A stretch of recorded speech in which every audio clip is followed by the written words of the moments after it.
Yeah, baby, yeah. Do I make you horny? We're covering the franchise, episode number 210. 210 was my address growing up. And, very nice. Yep, and here he is, the D-Train, or the detective, Daniel Ehrenberg. And That's right. Over there is Henry, not upon the ones and the twos, just yapping into a mic. That's right. Last week, I believe I was Hank Ventura. Alrighty then. People took bets on how long it would take us to say alrighty then. You broke the seal on that one. What were the... Oh, because I did it right away. You did it pretty quick. I hope somebody won some money.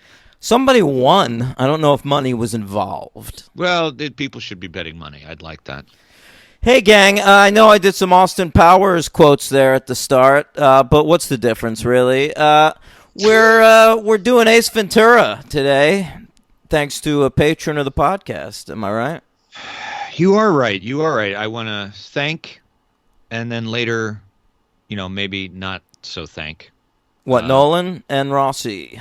Oh, I love that. It is Nolan. I do like him. I think I gave him a like recently on something he did on Letterboxd. Yep, he watches the movies. He rates them out of 100, like 1, 2, 3, 4. What is with that? Your Space Cadet Juan does that too. What is with you freaks? I don't get that either. I guess it's like a school grade. All right, don't leave us a 1-star review like some other cowards we know. All of a sudden we'll get done listening to these fucks. Listen to 4 years. Then they made fun of my grading system. Fuck them. Yeah, all right. You can grade however you want, all right? Use your half grades. Use your rated out of 1,000 with like millimeters, like fucking Pitchfork. Hey, give it a Google rating. Google. It's a Google out of a Google. That's from Quiz. Remember that? Yeah. No, I don't remember. Oh, yes, I do, kind of, yeah. Ace Ventura, When Nature Calls. That's the second in the Ace Ventura franchise, a.k.a. Ace Ventura, when you have to shit or something, I guess. Isn't that what When Nature Calls means? When you have to go to the bathroom, period. All right, yeah, I'm taking a piss. Yeah, whatever. Oh, nature's calling. I mean, that's kind of one of those things. I never said that. No, I never said it either. To the point where, like, I never really... Like, if someone said that today, I would think of Ace Ventura before I thought of the saying.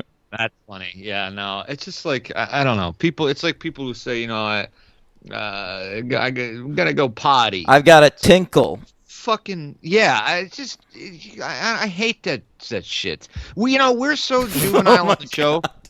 We're so juvenile on the show, yet I take such umbrage in reality when people speak like that, Speak like juvenile? Yeah, like in that way when they refer to like something like that. Like it's just so stupid. No, that bothers me too. When I was on Twitter, I'm no longer, but when I was on Twitter, it used to bother me when people would like say fuck in their tweet, but they'd write like an F with 3 dashes or something.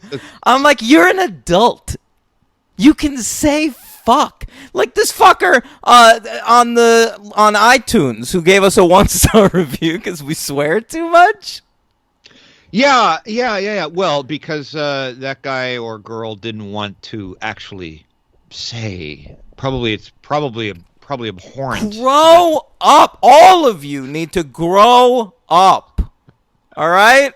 And this is me saying that. That's how bad it's gotten. That's how bad it is, folks. We're telling you to fucking be an adult. All right? It's ridiculous. The critics that went against, I know this much is true on HBO because it's too sad. I can't watch things that are this sad. God. So, I can't stand that shit. Is that what they're saying? Because I just finished. Yeah, that was the criticism of. I know this much is true. It's not a criticism. Grow up. Yeah, that's not. Watch something that's about something. Oh, I've hated that pseudo critique my whole life. I cannot stand that. Go ahead. I used to hear it about Stanley Kubrick. His movies are too bleak. Okay. What does that mean?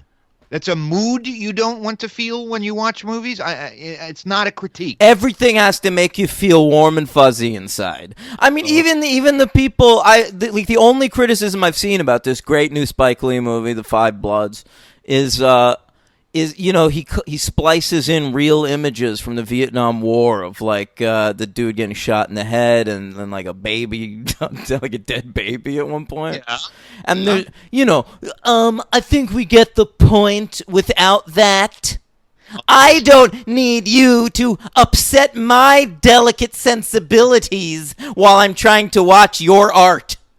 I definitely think that when I was watching The Five Bloods, I was thinking about like people. I was like, if anyone says anything about the splicing of old footage, have they ever watched a Spike Lee film? I mean, he's been doing that for almost 30 years. The and it's fucking like, Malcolm X starts with the Rodney King thing.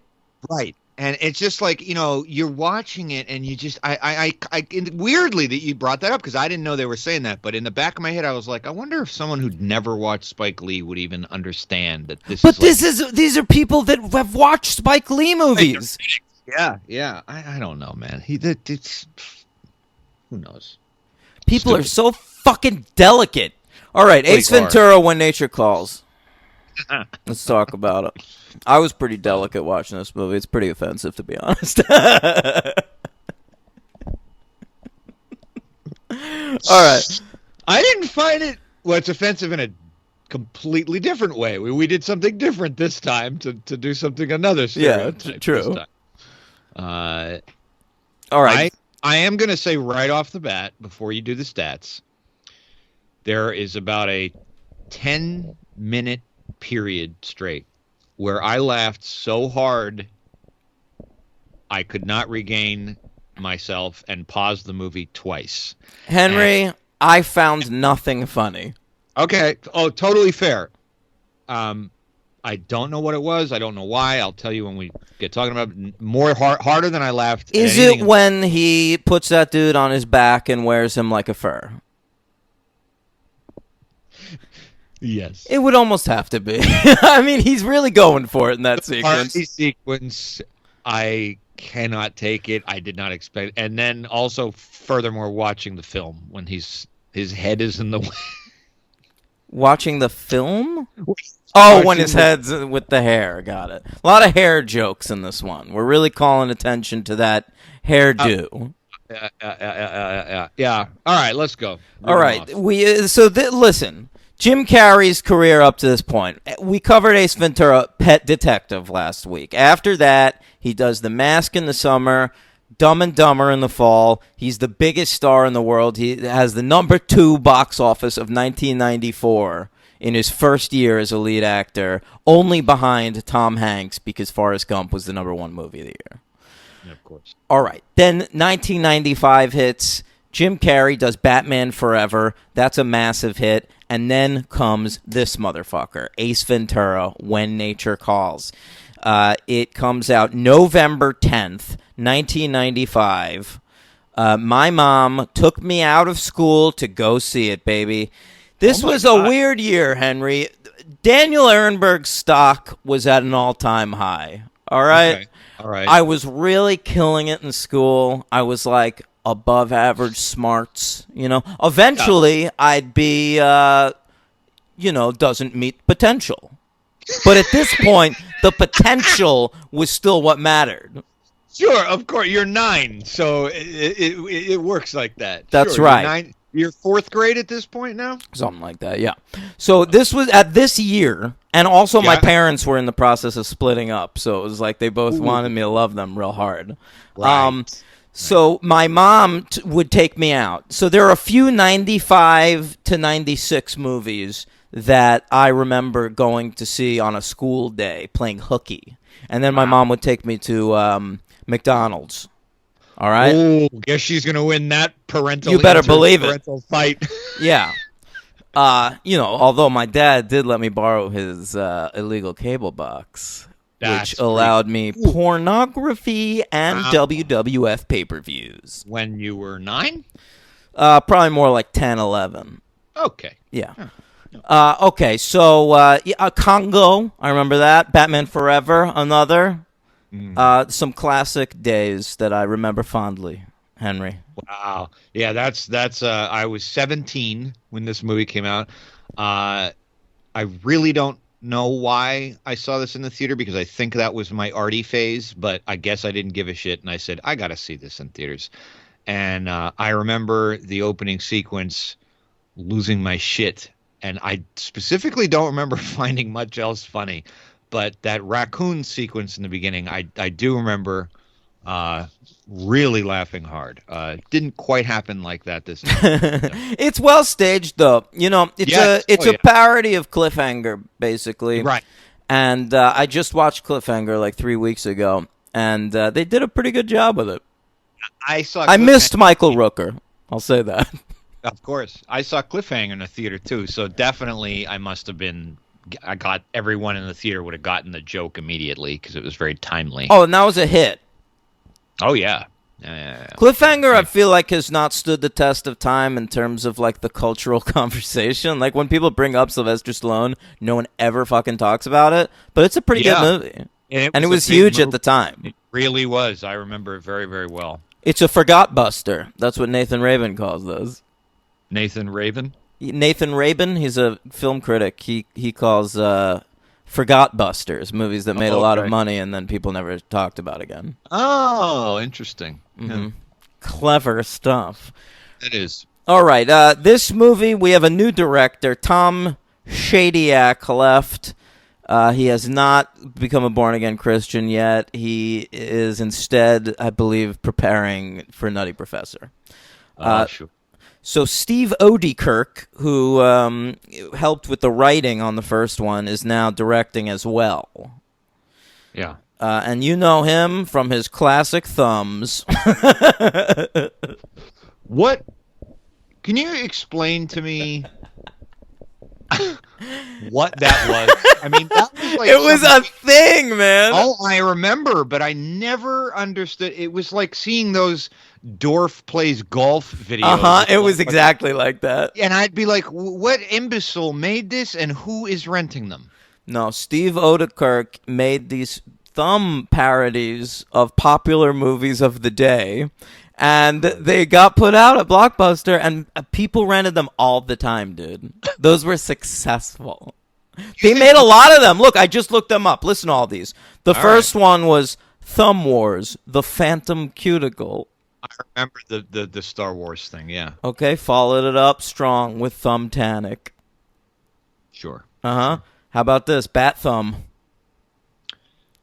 Why not? Sure. And see, all of these have been shorts to this point. Then he's like, fuck it. I'm making these feature length. He puts out The Blair Thumb. Yeah, well, I know all these too. I have like a picture in my head. Oh my god. Yep. Franken Thumb, of course. Did we sell these at the store? Some of them.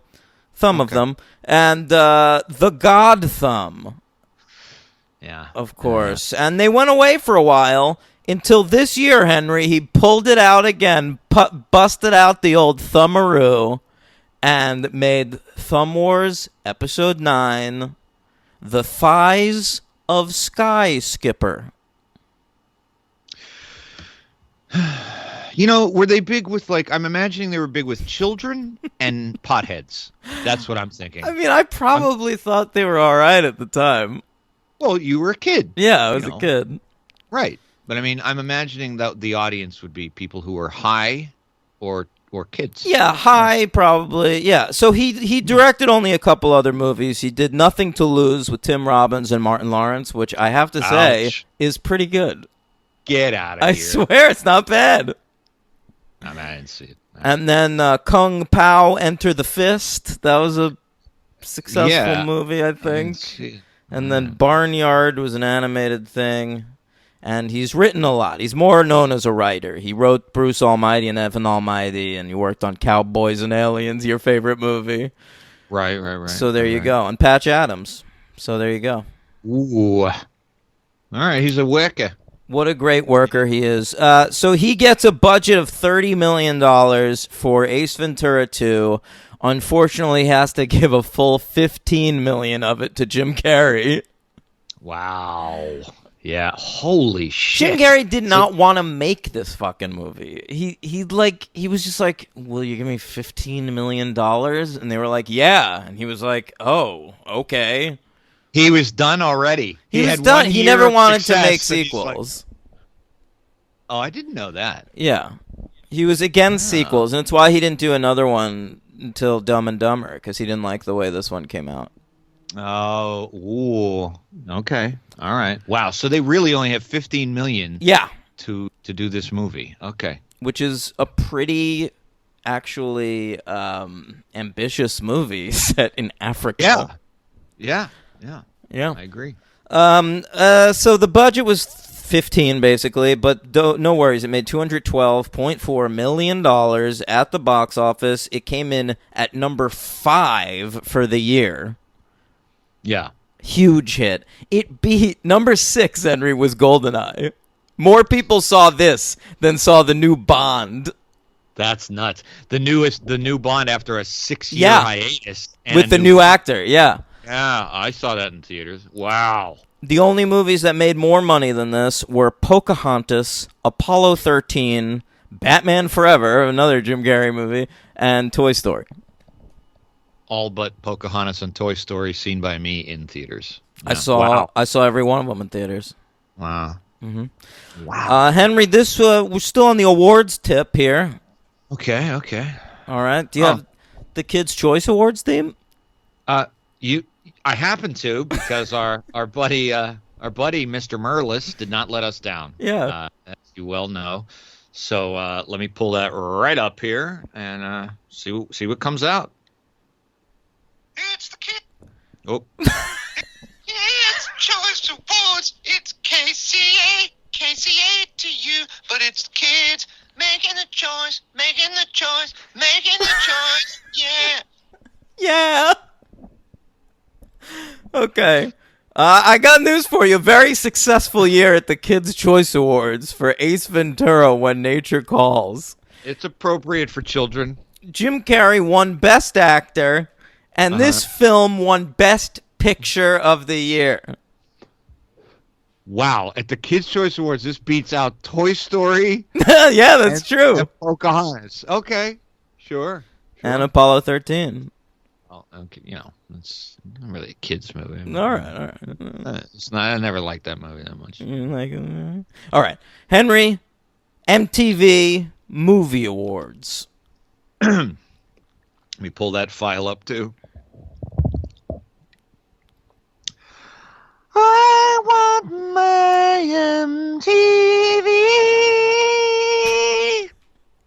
Sounds the same. Same recording. So. Very successful year for them at the MTV Awards as well. Jim Carrey won Best Actor, basically. Okay. And Best Comedic Performance. Wow. All right. We were really not discriminating much back then, were we? Yeah. Listen to this. This is who he beat. I wrote down who he beat for Best Actor. Okay. All right. Uh-huh. Mel Gibson in Braveheart. Oh, we didn't really have delineations of genre. Okay. Yeah. Great. All right. Tom Hanks in Apollo 13. Sure. Denzel Washington in Crimson Tide. Okay. And Brad Pitt in 12 Monkeys. And the best male performance goes to Jim Carrey for Ace Ventura When Nature Calls. That's really incredible because, I didn't see Crimson Tide, as you know. It's my Tony Scott deficiency there. But, wow, those performances that he's in are no joke. Those aren't like just throwaway performances. My goodness. Yeah. Incredible stuff. They were also nominated for Best Kiss. Him and Sophie Akenedo. They touched tongues at one point. Yes. But that lost to Species, actually, which we covered. That's a great kiss, yeah. Tongue through the head, of course. Obviously. And lastly, Golden Raspberries. Oh, I thought you were going to say the Blockbuster Awards, of which we also have a new theme. Oh, really? I forgot to look whether it was nominated for anything there. Would you like to hear it anyway? It's a new song. Oh, fine. New song, and Merlis went to the trouble. Blockbuster video got awards. What a difference. You hear me laughing. No noms this year for that. Okay. I don't know. Maybe there were no awards. I can't imagine the Blockbuster Awards would have shut out Ace Ventura when nature calls. So what are we doing? Oh, here we go. The Razzies. Here you go. It's the raspberries, no razzmatazz. All we're lacking is a little pizzazz, 'cause it's the golden raspberries. It's the worst of the worst, not the best of the best. It's pizzazz gone raz. Yeah, it was nominated for Worst Remake or Sequel, and it lost to Roland Joffe's The Scarlet Letter. Remake or sequel to Scarlet? Remade from what? 1940? I guess, What? yeah, sure. Okay. Yeah, it's not a very good movie. That's the Oldman and the Moore. Very long, as I recall. Yeah, it doesn't work. Yeah. Although I'm growing a new appreciation for Demi Moore over time. Yeah? Yeah. I never really, ever, my whole life, really never latched onto her. I don't know. Recently, I watched both St. Elmo's Fire and About Last Night, and boy. I'm feeling like she's got the goods. Well, they're fun movies. I mean, they're potboiler trash in a fun way. Good. She's good in them. Well, About Last Night is actually a director, is it not? About Last Night? I think that's directed by somebody. They both are, aren't they? Well, Schumacher did St. Elmo's Yeah, Fire, that's so right. Sure. Yeah, no, he counts. But the other one. Oh, it's Zwick, isn't it? right. Yeah. That's so sort of weird. like the big. No, it's not weird because really what he did on TV later on with 30 Something and My So-Called Life is kind of what he did in About Last Night. Okay, but I'm thinking of his movies. But he did No, do that. he definitely went in a fucking different direction in his movies. He followed About Last Night with fucking Glory. Yeah, fucking glory. Fucking Glory, bitch. Sound like bullshit. Fred Durst. Fucking bullshit. Uh. All right. All right, so let's talk about it. Ace Ventura. It's a little much. Yeah, it's a little much. It doesn't have. I mean, let's talk about the opening scene's great. We have definitely gone into the realm of in the first one when he catches a bullet with his teeth. So immediately I was. You're right. The one moment I didn't like in the first one pretty much determined the entire tone of this one. Yes, it did. I mean, I didn't know we were going to get to that point until he sent the harness over to the raccoon. And I thought we'd get maybe a little funny scene of him putting the harness on the raccoon. No, he put it on himself.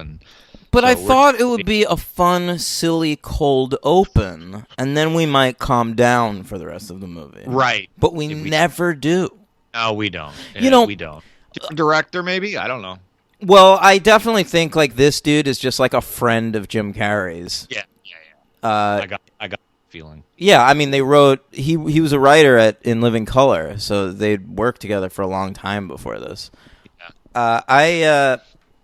I just think Jim Carrey, like what I said last week, was like he put it all out there. He left everything on the field, but there was still like some sort of an honesty to the character. Like, as wild as he was, he still felt like someone who could exist on the planet. I didn't feel that he like abandoned that. I didn't really do. You do? Yeah, I didn't. I thought his performance was still pretty balls out and I mean, it's ridiculous, but I guess the levels of ridiculousness are certainly. It's balls out in a lazier way, though. He's just like screaming and mugging and going crazy. It feels like Ace Ventura. Like the first one, he like thought through all of those bits, or he was like in the moment. He was that character. In this movie, I just feel like he's doing like whatever the fans. If anything, like it reminded me of Spy Who Shagged Me, which they're just trying to hit the same laugh lines that they hit in the first one. Yeah, that's a pretty good comparison. At this point, I almost feel like, I mean, boy, that is a good comparison. But I really was Spy Who Shagged Me on my second viewing and my first 20 years ago. I really found a hard time to get through. I think that's a better movie than this one. Really? Yeah. Yeah. I mean, they're both bad. I mean, probably Spy Who Shagged Me puts a little more effort into new characters and shit. But I think the first like 27 minutes of this, and I know because I paused it at that moment when they depart, is quite funny. I like the stuff in Tibet. I really don't. Really? And the slinky going down the stairs. That I liked. Right. I mean, there's always, that's how it is though with these things. There's like moments of it, but as soon as they go to Africa, it's over for me. It's over. Done. The movie, I noticed the tagline here, Henry. New animals, new adventures, same hair. And I gotta say, that's lazy. But I don't even think it is the same hair.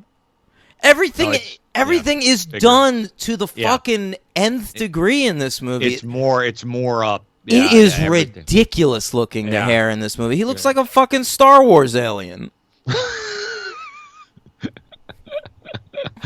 Yeah, no, you're right. The hair is kind of exemplify the whole movie. Everything overdone. Yeah. Let's see. I wrote down in the cliffhanger sequence, I liked him vomiting to feed the animatronic bird. I did enjoy that.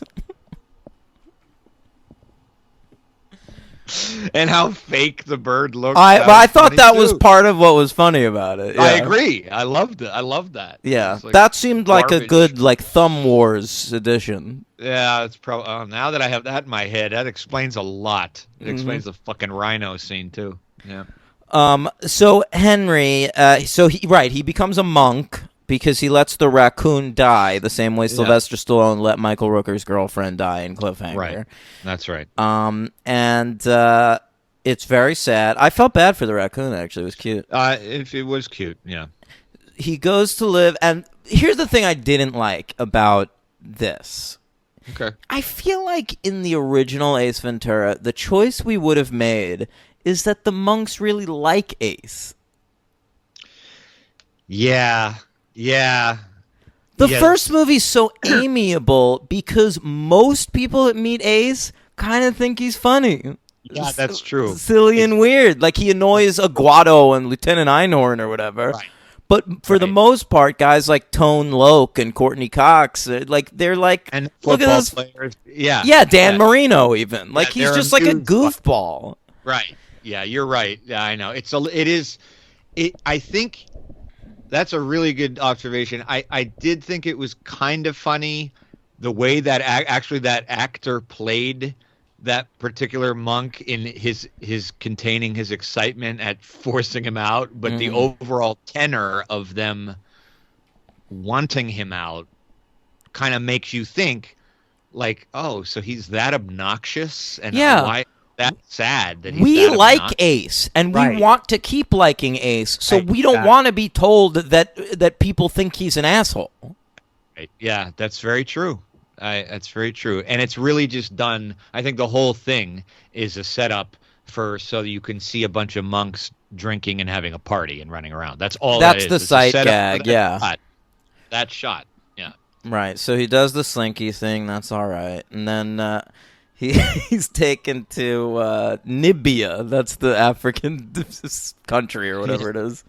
Yes. There's a Subway there. I noticed that. A lot of Subway product placement is the most widespread product placement.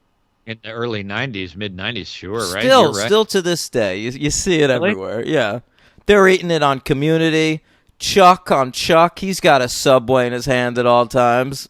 Yeah, it's funny how, but in this movie, it even though Subway's, alive and well, it dated it for me because I was, 17 at the time. And when I'm looking at it yesterday, I'm going, oh, I guess that was funny in 1995. Like I don't know. Some of these choices when people do, we've talked about this I feel before. like in the 90s we were still amused by there being a lot of chain stores everywhere. Like, oh, there's a Starbucks on every corner. Except now there's been a Starbucks on every corner for like 25 years. So no one gives a fuck anymore. And we were definitely still amused in 1995 by product placement of any kind in a comedy. If it was brought, if there was a shot of something, if there was like clear Pepsi. Yeah. There's a lot of that in like the Naked Guns and Hot Shots and that kind of a thing. Yeah. All right, Hank. So he's there with Ian McNeice. Is that this guy's name? The big portly fella? The portly fellow who's like his sidekick in this one. Ian McNeice is the actor. I'm not really that familiar with him. Really, it's weirdly cast by fairly anonymous British actors for the most part. Yeah, I mean, I think they're like anonymous to us, but I recognized faces for sure. I mean, Ian McNeice is in a shit ton of stuff. Simon Callow is in way more stuff. Ian McNeice is more like a TV guy. Yeah, he is, and he's in British shows that like I actually don't watch. The lighter stuff. He was in Bridget Jones though, and shit like that. He'll pop up. Oh, he's British. Of course, he was in Bridget Jones. Yeah. He's in Valkyrie. All right. And I knew where I knew him from. Might have witnessed some shit. I knew where I knew him from. Have you've seen the HBO movie from like 2001? It's really great with Kenneth Branagh and Stanley Tucci. Conspiracy. I haven't seen that. Really? Oh, okay. He's in that. It's when the Nazis all meet to plan the final solution. I've been sort of into Stanley Tucci recently. Yeah, like the way I have been with Demi Moore. What Tooch have you seen? Well, I watched Monkey Shines by George Romero. Yeah. And in that movie, her man, Jason Bege, that guy? Sure. Jason Bege? You spell that. Beghe. I've never known how to say it. Beghe. Yeah, Beggy. Jason Bege. He gets put in a wheelchair, all right? And so Stanley Tucci is his spinal surgeon, and he botches the surgery. Okay. He wouldn't have been in a wheelchair if Stanley Tucci wasn't such a shitty surgeon. And then Stanley Tucci, at like his coming home from the hospital party where he's rolling around in a wheelchair because of Stanley Tucci, Tucci goes and steals his fucking girlfriend out from under him and then moves her into his place. It fucking rules. And I was like, Stanley Tucci forever. Also, I watched Big Night recently, and that's a great movie. Yeah, great movie. Love it. I remember Monkey Shines when I was like, I think that's like, is that 88 or 89? Yeah, something like that. Yeah, I think my sister rented that, and I was like fucking 10 or 11. But I remember the wheelchair, and I remember the cover scaring me. The toy monkey? Yeah, with the scissors, right? Yeah, scissors, that's right. Yeah. All right, what happens next? He's in Africa. He's got to find a rare bat, a white bat. Yes. Which he has trouble doing because Ace Ventura is afraid of bats for some reason. That's an out of left field development that makes no sense. Completely agree, and it's not even played to the comic effect I was anticipating because it doesn't tell you the animal. And I remembered actually miraculously that it was going to be a bat, but I remembered it because all of us on the schoolyard for a while started saying guano a lot. Oh, okay. Yeah. Shikaka. And that didn't stick. Yeah. But I kept thinking, okay, well, when they tell Ace it's a bat, it's going to be some like well orchestrated shot, like some sort of big gag or something. And it's not. He's like heading in. Him and Portly Man are just. There's Ian. Nothing's orchestrated in this movie. They just point the fucking camera on Jim Carrey and tell him to do shit. Yeah, he just tells him that it's a bat, like under his breath, and Jim Carrey sort of turns. It's like a wide shot, and he just kind of is like, I don't like bats. And it's like, I thought that was supposed to be like a big payoff punchline or something. Well, the It just payoff moves on. ultimately is at the end when he gets the bat and he runs around with it scared, and he does a lot of physical comedy where he's falling all over the place, but it's not good. No, it's not. Having said that, that bat really was hideous. I didn't expect that. That was a hell of a scary looking bat. Oh, it was interesting. White bat. A white bat is interesting. I did not expect it to have like, it looked like a fucking tiger mouth. I mean, that was I pretty. didn't notice that. It looked like a bat. No, it had these huge. I mean, I can't. It's not real. So. Who are you, Ace Ventura? I prefer to myself as David Attenborough. Henry, I believe we're still in those opening 27 minutes that you enjoyed when this happens. How'd you feel about the long rendition of the Chitty Chitty Bang Bang theme? I thought that was kind of funny. Oh, my God, Henry. We found it. Look, in the first one, you found a lot of stuff that I didn't really get. I don't know why. It reminded me a little bit of his shit that he does in Dumb and Dumber.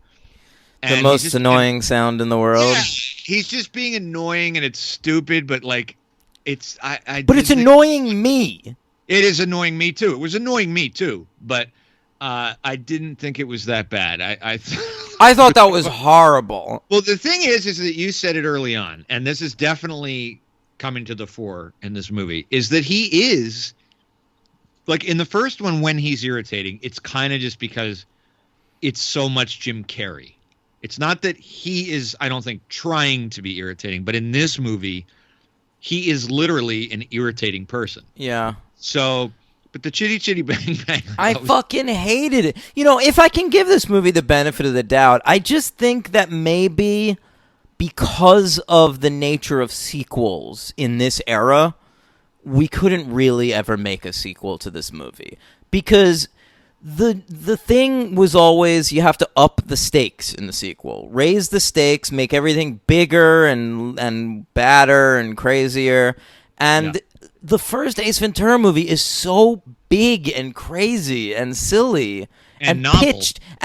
pitched so high that there's nowhere to go, and they find someplace to go in this movie, and it's just unwatchable. Yeah, and that's very much, I feel very much like Mike Myers created Austin Powers. Definitely. I mean, we were getting there at Goldmember.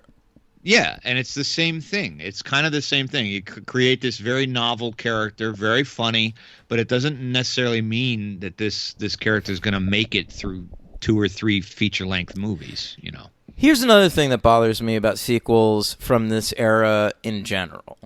Okay. They tend to believe that the main character is the only thing people liked about the movie, and it's not true. Yeah. Like, you set up a world around Ace Ventura in the first movie. It feels so weird to talk about it so seriously like this. It's fucking Ace Ventura. I mean, it's just ridiculous. All of this is nonsense. But, right. I mean, fucking... you know, the world he had there in Florida, we met his weird landlord, Mr. Shickadance. He had a girlfriend who we follow their love story in the first one, and that character goes unremarked upon in this movie. Yeah. Melissa or whatever. And then there's the police force. Listen, I'm sorry. For me, if there's an Ace Ventura 2, I need Tone Loc. Yeah, I mean, he's the buddy. He's I know. You're right. There's besides his sidekick in this, there's nobody. I mean, the villains aren't good. I genuinely think it would have been worth it to pay Courtney Cox like $1 million to do like 2 scenes in this movie. Yeah. I mean, there's really nobody else to latch on to. There's no other, and because of that, there's no real dialogue between Ace and anybody else. It's just him monologuing at people. Well, and because none of the new characters really grab your attention. Right. You know, there's no love story because they gave him like a fat guy instead of a Courtney Cox this time, and there's like a virgin princess or whatever who he apparently fucks off screen, but we don't really. It's just a gag. Yeah. And I mean, there's nothing there, and why are you wasting all this time developing new characters and new regions when you did that already. Like, Yeah. one of the fun things about a sequel is you can just get right the fuck into it. Yeah, that's Just true. give me another fight. Let him solve some stupid case. Yeah. Raise the stakes there. Instead of Dolphin at the Super Bowl, he's got to find the president's cat. Yeah. Good. I like that. That'd been good. Thanks. Yeah. The president's cat. Socks. Yeah, he's got to find socks. That would have been Socks in 95. Yeah. It was Clinton's cat. Socks. Mm-hmm. Socks. Go ahead. Well, I was going to say anything. Go ahead. No, I like socks. No. Oh, I thought you were going to make a pussy joke. What, a Monica Lewinsky joke? No, pussycat. Oh, pussycat, sure. Oh, yeah, I mean, I do wonder if you ever filled that sock with a cigar. All right, Henry. Was that satisfying for you? You did. You done good, son. You done good. How'd you feel about Jim Carrey's new catchphrase in this movie that he says like 17 times? Which one was it? I believe, spank you very much. Yeah, I didn't. That was a weird one for me because that was said in. Is that not one of Wayne and Garth's things? I don't think. To me, Jim Carrey made that famous in this movie. And then that was part of the joke of Michael Scott doing it on The Office, was that he was quoting this shitty movie. Wow, I didn't assume it with this. I always associated that with Wayne's World. I guess that's a mismemory. But yeah, it's stupid. It's not that funny. Maybe once would be funny. I don't know. No. Then they go meet his new boss, Simon Callow, who hired him at this fancy party. And he's very concerned about all the furs. And what else? He does the thing where he puts asparagus in his teeth and says, "Do I have something in my teeth?" Yeah, that wasn't funny. That was very popular at the time. I know. Yeah, I didn't find that funny. That was in all of the trailers. Of course it was. It makes sense. Yeah. Good sight gag. Yeah, then he comes across, if he sees a fox stole around a woman coming down the stairs, and he goes over to her and he drives him insane, and he takes her little boyfriend and wraps him around his neck. You liked it. Listen to you. You're just recalling a scene from Ace Ventura: When Nature Calls and just giggling to yourself. Do not pass go. Do not pay $100. It's very funny. It's very funny. Oh my god! And because it's rapid fire. Right after that, he's shown in front of the video camera to show footage of. I don't even remember what the fucking footage is. And his head is blocking it, and then he sees that his head's blocking it, and he leans forward and does like a gun in his mouth, and it's very funny. And then he starts fucking around with shadows, and I don't even find that shit funny, and I found it funny in this movie, and that was the last time that Henry laughed. Wait, so where do we go from there? What changed for you? Because to me, it was just bad the whole way through. Sure, no, I get that. I don't know what tickled my fancy about that, but it made me laugh. And then after that, well, essentially what happens, I guess, is after that party, we go to the jungle, and that's the village, and that's when it just, for me, just ceases to be funny, and we're spitting on each other's faces, and that was like as a sign of respect. Yeah, I didn't like that. We really hock a lot of loogies in this movie, and I don't like it. It's the reason that I can't watch baseball regularly. Is that right? Yeah, honestly. You have a spitting phobia. I don't like looking at it. Yeah. Sometimes you'll be watching baseball, a pitcher will spit like 17 times between pitches. Yeah. I've counted. Doesn't bother me. You've counted. Yeah, because I'm like, how many times does this motherfucker need to spit? Like, my mouth has never been that dry. It's chewing tobacco, pal. There's a lot going on in there. It's disgusting. Sunflower seeds. Yeah, like Ace. Yeah, well, that was funny. I didn't like the mucus thing, and when it's all over everybody's face at the end, it looked a little iffy. Oh, disgusting. Yeah. So Sophie Akanedo, she's like the virgin princess of this tribe. Yeah, This very fucking beautiful. tribe. It's ridiculous. Like, Yeah, it's just so ridiculous. Yeah, I mean, it's it's funny because like I think it's now you look at that shit, of course, and you're just like, my God. But then back then you're kind of looking like, oh yeah, that's what they did. They made fun of anybody and just went to Anybody that isn't white. Like, Right. we can just like pick them up and just shit on them. Absolutely. You're shit to us. If he would have gone to South Dakota to find a missing horse, we would have had fucking Indians to make fun of for 2.5 hours or whatever. Native That's Americans. What it's kind of Indians now too. They're both acceptable. It's like how we've kind of Little backed ahead of off you. of African Americans, and it's okay to say black again. I think it's a little similar to that. Yeah, I've been hearing Indian a lot, not on Fox. All right, let us know, Native Americans. So she's a virgin, and she's concerned about her upcoming marriage, and so she asks Ace to fuck her. Yeah, yeah. Now, I was already lost in the movie, meaning I was not interested. So I looked her up. She's something. No, she's a legit actor. It's really weird to see her in this role, actually. No, like her Dirty second- Pretty Things and Hotel Rwanda. That's what I knew her from. She's British, I think. Yeah, I don't know. I could be wrong, but yeah, I think yeah, that's right. Rwanda. Yeah, right. She is indeed British. She was nominated for an Academy Award for Best Supporting Actress for Hotel Rwanda. How about that? Wow. Okay. Whoa. Good for her. Yeah. So Ace eventually fucks her, and that's that storyline. Yeah, we do see him masturbating in a tent after she shows him her breasts.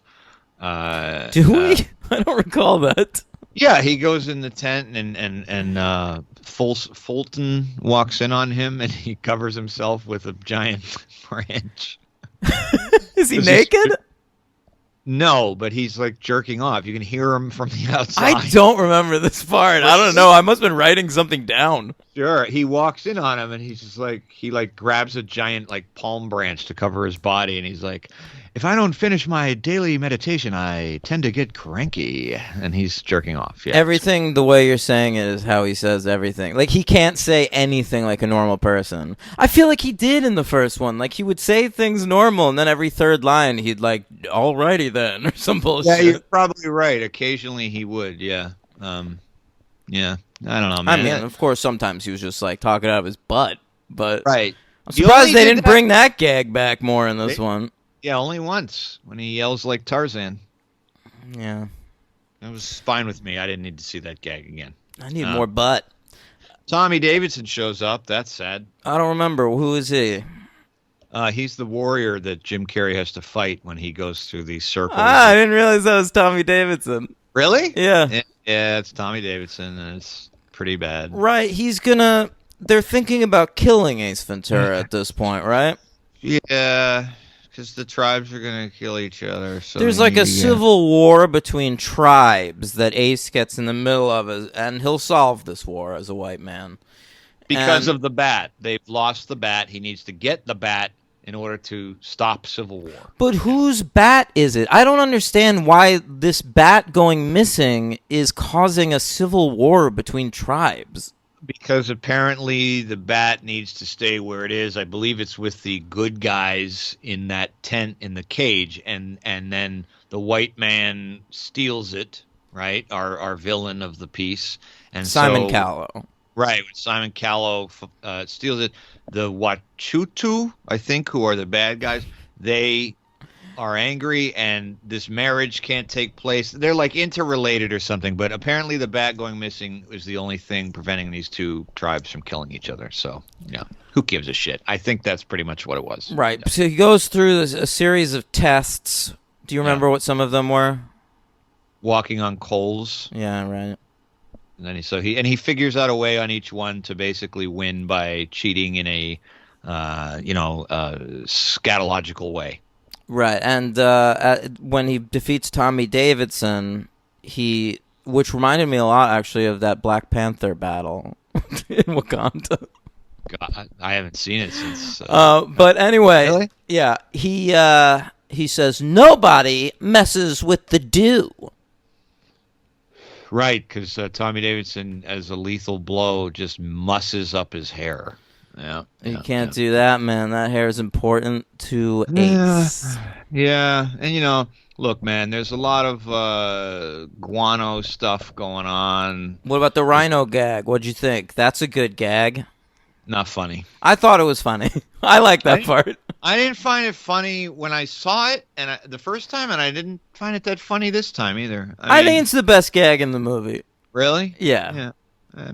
I mean, it's stupid and it makes no sense. And Right, the right. fact that, like, tourists are mistaking him for a baby rhino being birthed, what the fuck are you talking about? Like, the gag doesn't make any sense. But the sight of a naked, sweaty Jim Carrey emerging from a rhino's ass is not bad. I mean, no, it's not. I wasn't like frowning or anything. I mean, I'm sure I smiled, but nothing beat Monopoly Guy. You're such a scold. Yeah, that's me. That's me. Yeah. That's me. I'm a killjoy. All right, so he's got to he decides that he needs to figure out everything's going wrong. How's he gonna solve the case? This is like the point where he's like Einhorn and Finkel, Finkel and Einhorn. Yeah. Right. So he astrally projects himself to talk to his guru at the temple.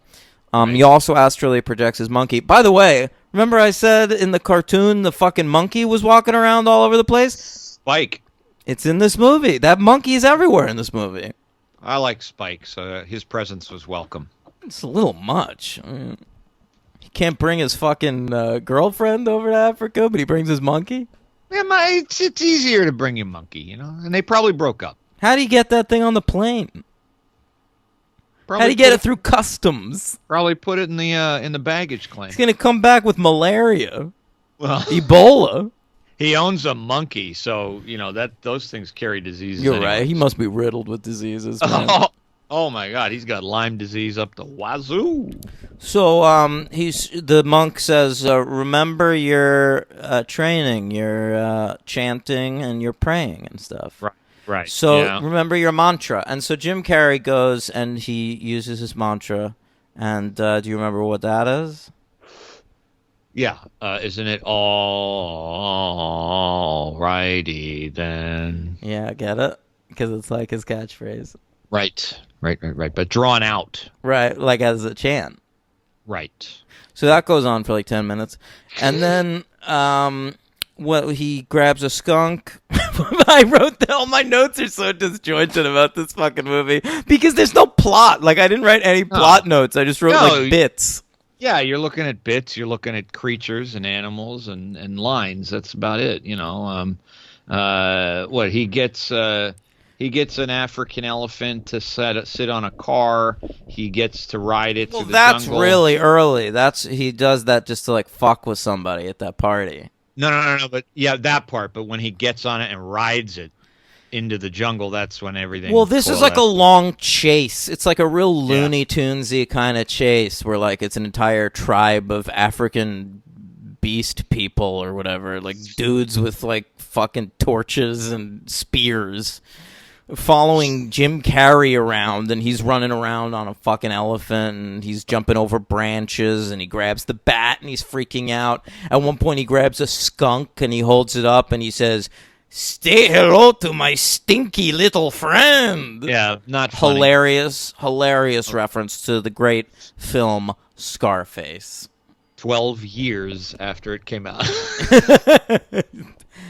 But it was back in the zeitgeist because of hip-hop. Oh, yeah, sure. Oh, yeah, okay. All right, so at the end of the movie, he solves it, The guy who hired him turns out to be the bad guy. Why did he hire him? I mean, I don't get this fucking movie. The plot makes no sense, and it doesn't bother to try to make any sense. And we get treated to, one of my least favorite things in movies, which happens in a lot of comedies from the 80s and apparently the 90s. We get, a little touch of bestiality when the bad guy gets fucked by a silverback gorilla. And, I did write that. Ends with the villain getting anally raped by a gorilla. Yeah, it's great stuff. It's really nice. Yeah, I never liked that Thought- either. That's in like so many fucking movies. Do you remember the bit in that movie, like Without a Paddle or something, or Old Dogs? It might have been where like there's just like an animatronic gorilla, like, and Seth Green being cradled in his arms, naked. Ugh. Well, you know what it's in? It's in actually a great movie at the very end. It's in Trading Places. That doesn't surprise me. That seems like something that Eddie Murphy would find funny. Landis. And Eddie Murphy. Don't fucking blame Eddie Murphy for that. Oh, you and your Eddie Murphy. You and God, your Eddie he was Murphy. funny for 8 years. You and your Eddie Murphy. You're obsessed with hating on this guy. The fucking legend. Listen, I fucking hate John Landis way more than I hate Eddie Murphy. At least Eddie Murphy never murdered anybody, as far as we know.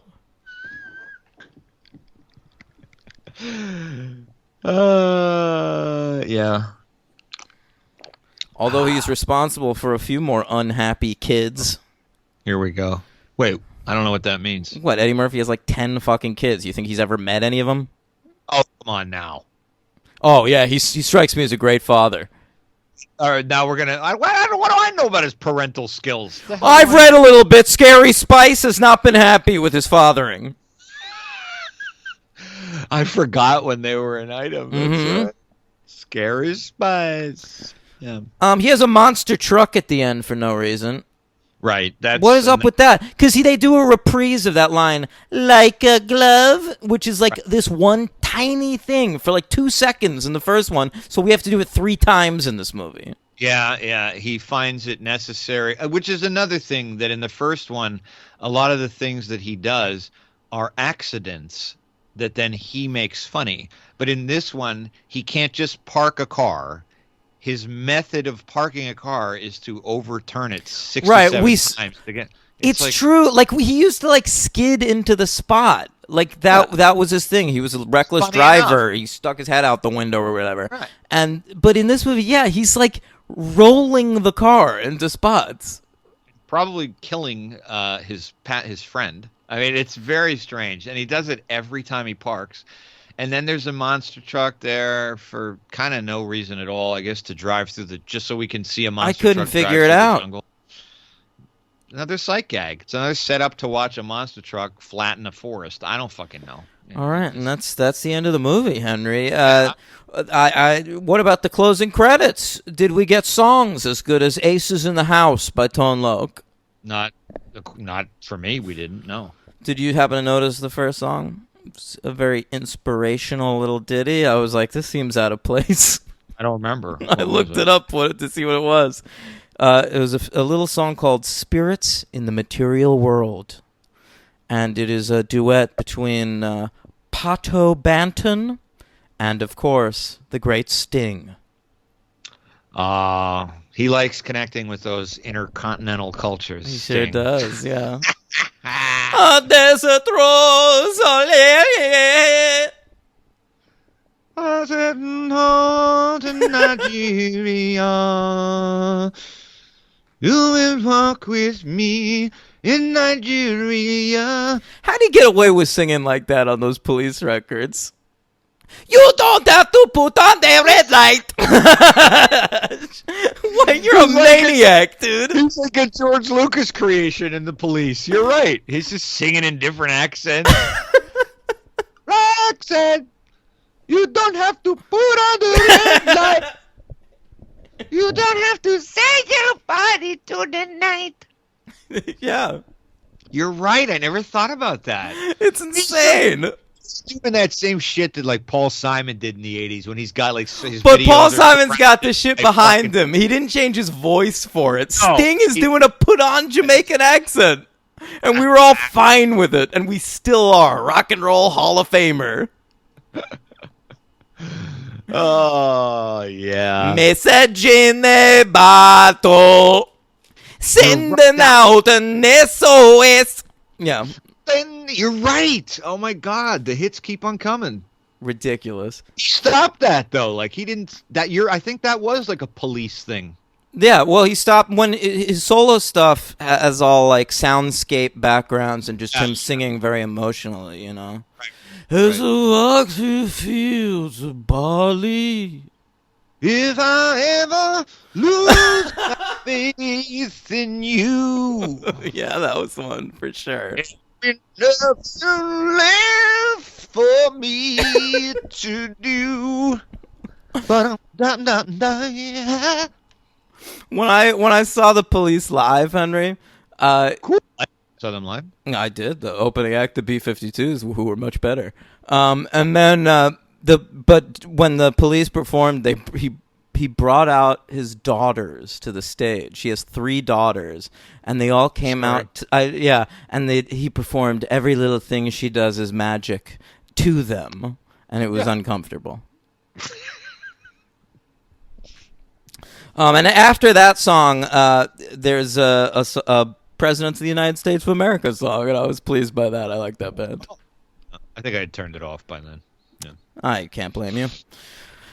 All right, Henry, what do you give this movie? 2 stars. It's a 1. Ooh. Yeah. It's a 2 for making me laugh so hard in that first 27 minutes, and I was quite happy with that grade after I watched the third one. So I'm fine with a 2. You're with a 1. Wow. Yeah, this is a 1. I fucking hated this movie. All right. I haven't. Well, I gave a 1 2 weeks ago to both the Final Wishmaster films. So, okay. My MVP. I mean, whew, baby. Hey, boy. I got one. You know, I'm gonna go. Go ahead. You go first. I had it written, but I wasn't gonna. I don't know. I enjoyed the African actor. Well, actually, he's not African. He just always plays Africans and everything. I think he's British. Yeah. But it's his name is Adewale Akinoye Agbaje. Is he this like security guy with the beret? Yeah, his name is Hitu in the movie, and he actually went just by Adewale. He hadn't developed the last name yet. But but I always find him to not embarrass himself. Yeah, he's in a lot of stuff, that guy. Yeah. Well, I first encountered him on Lost as Mr. Echo, but right. He's done a shit ton of stuff. That's a really good one. And you know what? I'll go with Sophie Okonedo. She's very charming. I thought she was perfectly fine too. She's very cute and charming and gentle. I liked her a lot. And she did have to do that weird kiss thing with Jim Carrey. And Jim Carrey could have been fucking ridiculous with that. He could have been licking her face or something. And they just went with like a brief touch of the tongue. And I found that to be pretty understated. And I think maybe Sophie Okonedo was like, bitch, calm down.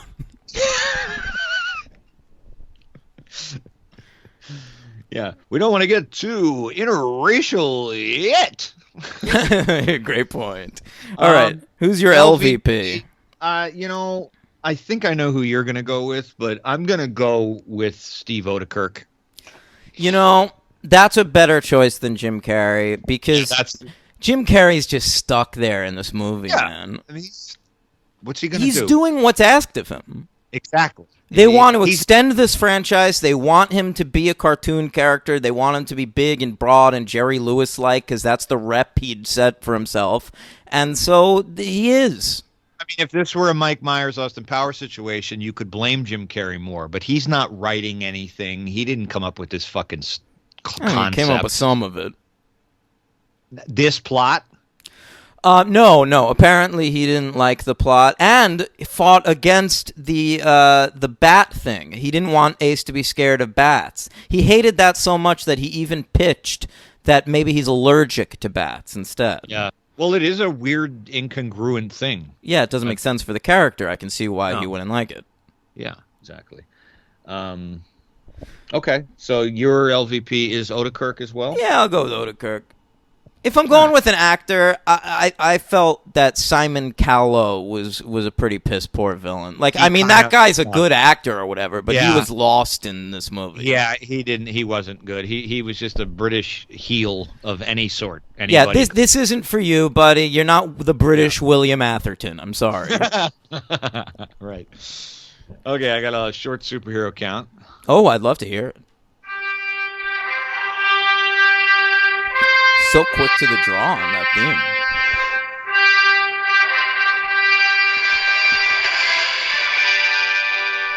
I'm sorry, what was that? I said so quick to the draw on the theme. It was impressive. Yeah, thank you very much. Yeah, I was ready. You certainly were. And that's the last theme that you'll have because I don't believe our next film was nominated for any awards. I'm sorry to hear that. Okay. Oh, we forgot about my first superhero. We didn't even mention him. Fucking very good actor, Bob Gunton. Who's that? He's the guy, the other sort of bad guy that Ace tortures by pushing his eyeball in. Oh, yeah. I forgot about that. Bob Gunton of Demolition Man, Shawshank Redemption, Daredevil. Oh, yeah, he's the fucking owl on the Daredevil TV show. That's right. So that's one of his credits. The other one is a character named Gorman in the cartoon The Batman. Mm-hmm. But yeah, I forgot he was Leland Owsley in Daredevil. I completely forgot that. I love that guy. He's great. Sophie Okonedo played Lady Hatton in the most recent Hellboy. Oh, the Neil Marshall Hellboy. Jeez. Yeah, we'll have to cover that at some point. That got wildly bad reviews. Yeah, and I remember that specifically because it was in theaters for like fucking 8 days, man. They pulled that shit. It was wow. Quick, boy. Yeah. Maybe that's what happens when you cast David Harbour as the lead in a major motion picture. I like David Harbour. What? I like David Harbour. I do too, and he's right where he belongs. No, I remember we got that big spat about David Harbour once. Really? Amazing thing in itself. Yeah, on the show? Yeah, I don't even remember why. I was just like, David Harbour's great. You're like, he's no, but I know why. He was in The Equalizer, and I in the sequel or something, or in the first one, I don't remember. I was like, he's great. Oh, you were trying. Oh, it's because you were trying to present him as like a big get for The Equalizer too. Oh, they got Harbour. That was probably wrong to say that he's a big get, but I do like David Harbour. You know, going back to Revolutionary Road, another one of your favorite movies. Yeah, great one. All right. Finally, Adewale Akinwumi Agbaje? Yeah, something like that. Yeah, he was in a G.I. Joe, right? I don't count G.I. Joe. Oh, okay. Well, he is. Sure. All right, we'll count that, but we'll count 2 other things that are, in fact, live-action movies, major movies. I don't remember him in either of these. He was Algrim the Strong in Thor: The Dark World. And then he left Marvel to be in a great DC project called Suicide Squad, where he played Killer Croc. I knew that. Who's a, big villain in the Batman universe. He's not but he's all made up and shit. When they killed off, I mean, spoilers for Lost, but when they killed off Mr. Echo for Lost, I remember reading that Adewale Akinwumi asked to be killed off of the show because he didn't want to play the same character year after year, and he wanted to go off and find roles that challenged him as an actor. And then a year later, he showed up in that G.I. Joe movie, and I was like, interesting. Well, he got his face seen, I'm sure. I mean, he's a presence, Big man. Big man. All right, that's it. Let's talk about it. Ace Ventura Jr., Pet Detective. Yeah. I'm excited. I had never seen this before. I didn't know anything about it. In fact, I got the whole plot wrong. I thought it was about a different thing until 15 minutes in. Oh, okay. Because I thought what we were going to watch was the origin story of Ace Ventura. Oh, I didn't think that. That's interesting. I can I see don't why know you think why that. I thought that. It's called Ace Ventura Jr. It makes sense that it would be his son. Like James Bond Jr., my favorite cartoon. Right.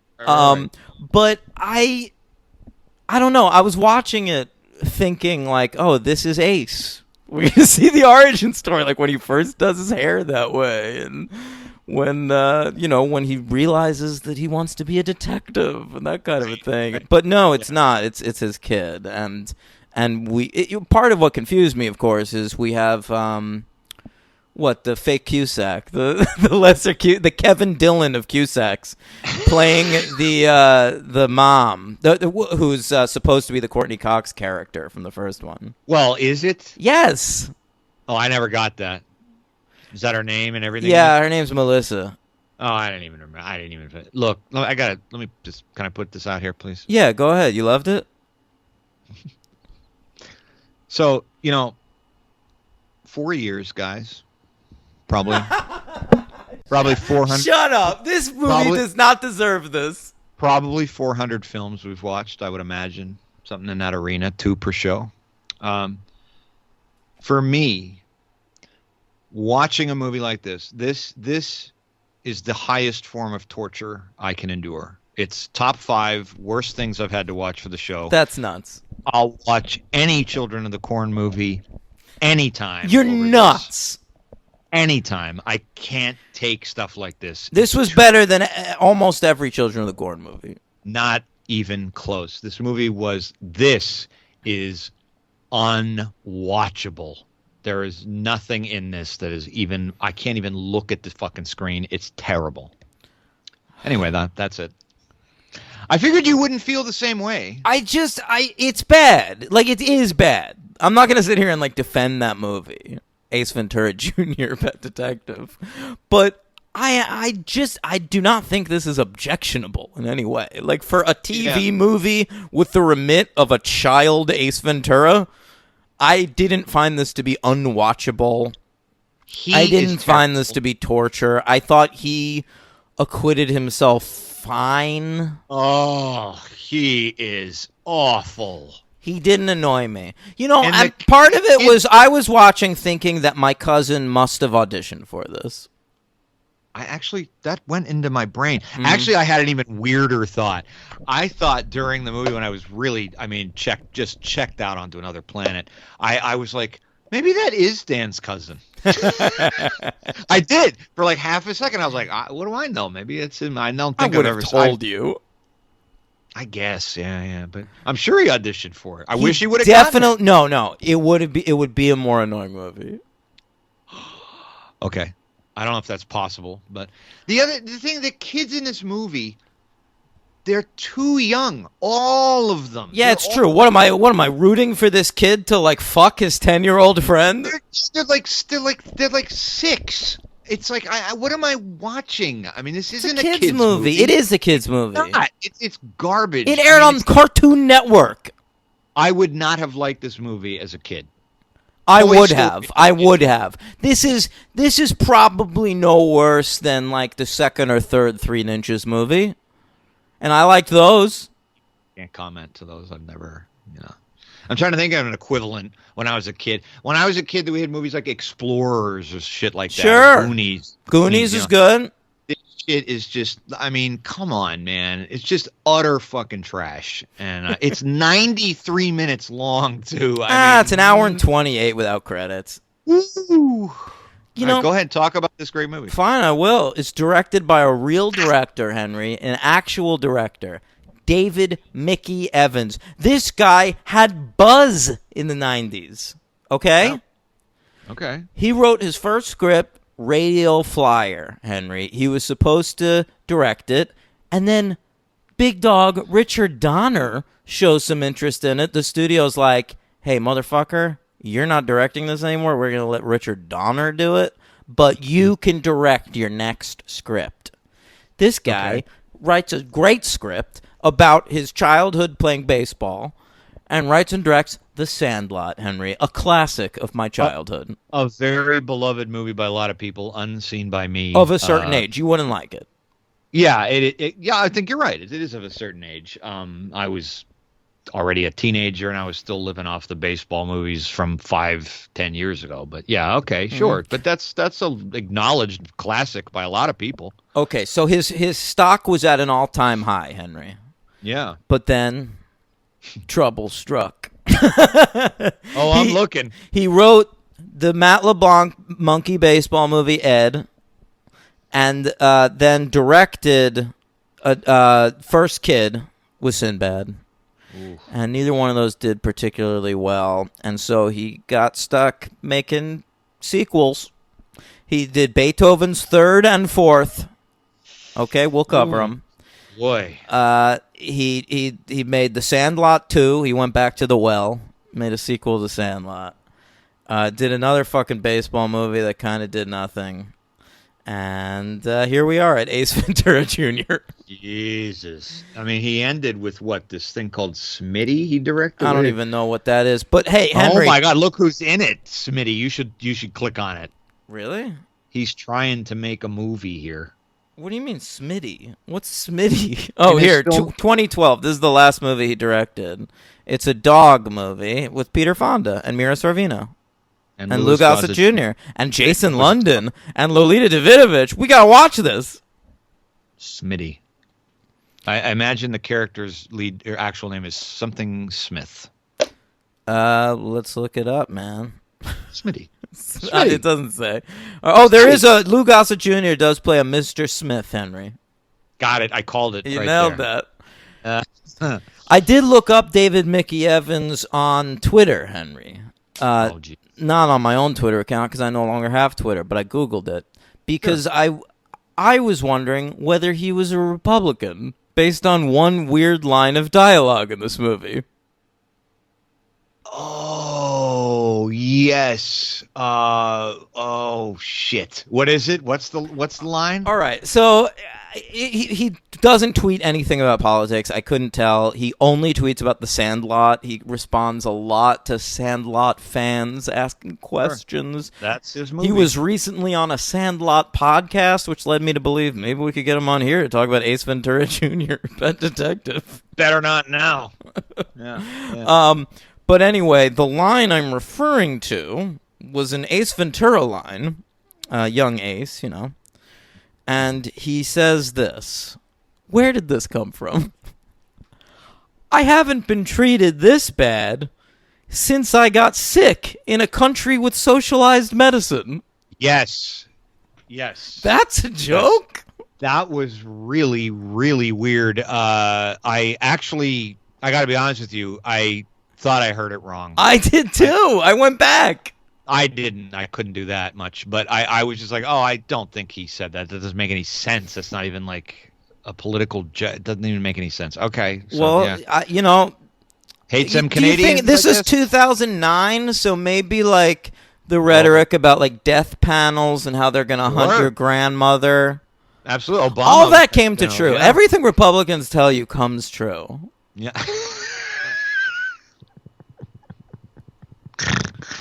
Yes. You know what brought coronavirus to this country, Henry? That caravan from Mexico. I mean, that makes sense to Remember me. the caravan? Yeah, I remember the caravan, man. They were coming across that They were border. going to rape the shit man. out of us, man. Dude, it was Sicario times 1,000, man. It was real bad. A lot of kids with machine guns. Yeah. All right. So this movie, it was written by David Mickey Evans along with three other guys, Jeffrey Sank, Jason Heimberg, and Justin Heimberg, and no, none of them have ever done fucking anything. It aired on Cartoon Network March 1st, 2009, and it was made with a budget of $7.5 million, which is higher than I would have thought. God. Jeez. Because it's not a good-looking movie. No. Ugh. All right. All right. So the film opens with a fat kid running with a churro. I'm interested. I'm certainly wondering. I was out right away. And this is Ace Ventura. And Ace loves animals. He loves his mommy. He loves animals. He loves his dead father, Ace Ventura. Yeah. Okay. Well, although he might not be dead. Do you remember the story? We find out what happened to Ace Ventura late in the movie. He says the grandfather tells him, right? It was in a plane The over the grandfather Bermuda is so fucking bad. Better than the kid. I've seen that actor and stuff, but Oh yeah. he's really going for like an Ace Ventura impression, and it is not working for me. The I actor's felt name is bad for him. Ralph Waite. I enjoyed him very much, Henry, as David Boreanaz's father on the show Bones. Oh, there you go. Pop. I felt bad for Bob.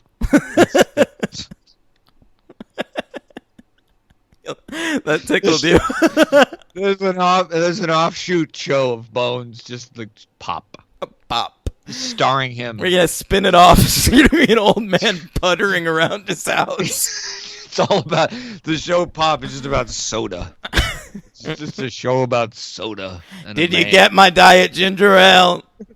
Pop this fall on NBC 8 p.m. Yeah, I felt bad for him when I was watching him. They've this old poor old guy. I know they have the his hair on him. It's like what are you doing to this guy? He's been acting since 1928. It's like I picture him watching the first Ace Ventura for research. What's his name? Ralph Waite. Yeah. Wait, hold up, wait. Yeah, he's in a lot of stuff. Cool Hand Luke. That's not as good as Bones, though.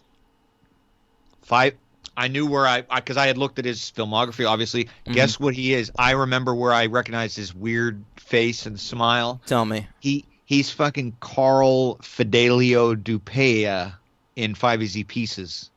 He's the guy with the neck brace who can't turn his head, and he's always smiling. That's crazy. That's him. That's funny. As soon as I saw it, I was like, oh, Carl, the one that Nicholson keeps making jokes about. It's hysterical. Yeah, I know, but he's also David Boreanaz's dad on Bones. That's a great point. Let's not worry about it. He's in what else he's in? He's in Cliffhanger. That's right, he is. He plays sort of like a friend to Sylvester Stallone, like, hey, I think you better go out there and help your friend. We got to get the best on this fly. That's right, yeah. Do it. He's in The Bodyguard, Sunshine State. All right, Silver City, and like you said, the Bones. That's right, Pop. So the story about what happened to Ace Ventura, Henry. So apparently they were living in Miami, of course, and he was trying to fly some Canadian geese to Florida. To fly south for the winter in his helicopter. Apparently Jim Carrey flies a helicopter in this. And needs to show geese how to fly south. Yeah, they don't know. But they said he got lost in the Bermuda Triangle. Right. Yeah. Which I found very interesting and made me want a sequel. Like, they should make a sequel to this movie. Just hire the guy who played Jim Carrey in that terrible Dumb and Dumber prequel. Okay. And just have it come back from the Bermuda Triangle with all of his adventures. And maybe he even has, like, a giant squid, like a 3-headed squid that he found in the Bermuda Triangle. He's friend to the animals. Or I feel like the more this franchise went along, the more he had, like, Aquaman powers, where he could just, command animals to do shit. Absolutely. And if, you could do the movie where he's making that trip. He's flying, and by the way, where the fuck is he in a helicopter flying geese? I mean, they're all going to get chopped up. It was such a weird story, man. It reminded me of fucking Jaws when they're talking about, like, the Indianapolis or whatever. Yeah. I thought you were going to say when Jaws eats the plane. No, I wasn't even referring to that. But no, so he's in a helicopter trying to guide geese. So you could make a movie where he's doing that, and he goes down. Is that a triple berry, Poland Spring? Yeah, great one, right? That's exactly what I'm drinking right now. Mm-hmm. Well done. They could do a shot-for-shot remake of the Jeff Daniels Anna Paquin classic Fly Away Home, but with Ace Ventura. That would be all right. I think it's good. And we see, a la Castaway style, Ace Ventura crashing on an island in the Bermuda Triangle, and then the whole movie he's alone. He can do whatever he wants to do. Maybe he finds some. No. He doesn't find any inhabitants. That'd be bad. We're gonna make something bad about that. No, you want it to be like Castaway, but with Ace Ventura. Sure. So he's geese. like goofing around on the island. You Yeah, know, trying he's to gotta help. he's getting hungry. He has to hunt for his own food, but he can't hurt Perfect. animals. Perfect quandary. He definitely. Listen to this. You get an entire sight gag sequence of him trying to send messages somehow across the ocean, like in a bottle. He's trying to fit a paper in a bottle. He's trying to write some shit on the sand. He's trying to train a bird to be like a homing pigeon. Yeah, the possibilities are endless. Why aren't we writing this shit? Yeah. Well, Jim Carrey doesn't want to do it. Oh, right. I think with the right. And also, if Jim Carrey came back and did another Ace Ventura movie, they would definitely ignore the plot developments of this. Oh, well, yeah. Of this movie? Yeah. Yeah. Yeah, probably. Oh, I know what they'd do, actually. If they came back with this, they'd go right back to the first one. They'd do that. I think they'd bring back Cox and all that shit. They'd have to bring back Cox. Yeah, Do for that. sure. He'd be back in L.A. or Miami. I know it. That's what they'd do. And Yeah. it might be funny. Enough time has passed. Enough time has passed where people could get excited 26 years People could get later. excited, but I don't know if it would be good. I mean, I really had hopes for that Dumb and Dumber sequel, and that was so bad. Oh, yeah, you told me that. Yeah, I never saw it because I knew we'd watch it. But yeah, and because I didn't want to see it. But yes, mainly for the show. All right, so they're living in Florida, and the mom, who you'll remember in the first movie, had a pretty high-ranking job with the Miami Dolphins. She is, of course, now working at a zoo. That's right. She's a zookeeper. Yeah. And she says that she got the job for Ace because her son loves animals so much that she got the job at the zoo so he could be around them as much as possible. Yeah. You know, the Cusack lady doesn't strike me as a character arc that Courtney Cox's character would have taken. No. Yeah. She's just the mom, basically. Yeah, maybe that's why I didn't even connect the two. Yeah, they never even mentioned Roger Podacter. No, well, he killed himself. I know, but I'd like Murdered. to see a scene where maybe she lights a candle for him. Get a photo bomb. You know, we did kind of get a photo bomb in this movie. Do you have that theme song? I always have my theme songs. The wait is what takes time. But what's the photo bomb? Well, I'll tell you after I hear the theme song. Okay, so we gotta. He'd rather have the dead air. Than, I love the dead air. All right, here we go. Here's the photo. It's a photo bomb, cause we couldn't get the actors, cause we couldn't afford them, so get on the photo bomb. So Ace Ventura Jr., he finds this chest in the attic that has like some of his father's old possessions. Oh. And there is a picture of Ace Ventura holding up a baby, but it's shot from behind. So you're just looking at his back. I mean, it's definitely not Jim Carrey. That's so funny that they couldn't even get a photo of Jim Carrey in this movie. No way. They're not going to get copyrighted for that. He'd sue the shit out of him. I know. It's unbelievable. But, I mean, that's the closest we get to a photo bomb. I think it counts for the song. I think so, too. Henry, so he's a weird kid. And it's sort of like a Spider-Man origin story, Henry, where he's like touching the wall and like part of it comes off and he's like, what's happening? My fingers are sticky. Yeah. You know, or he goes, Shazam. And he tries to do the web. Remember that great moment? Shazam. Yes. Yeah. I love that shit. And in the first Toby movie, he does the iconic. Let's talk about Spider-Man. You know, when that movie came out, it's such a great. Sam Raimi, it was the anticipation. You know, I was looking for. He'd only done Darkman, you know, in terms of superhero stuff, and then came out with Tobey Maguire. You know, I remember the theater. I remember the day it was packed. I had worked the day before, a lot of manual labor that day, and I came home. And may I, or you got a story too? I'm sure you want to talk about Spider-Man. Well, I mean, I feel like we should save it for when we cover Spider-Man.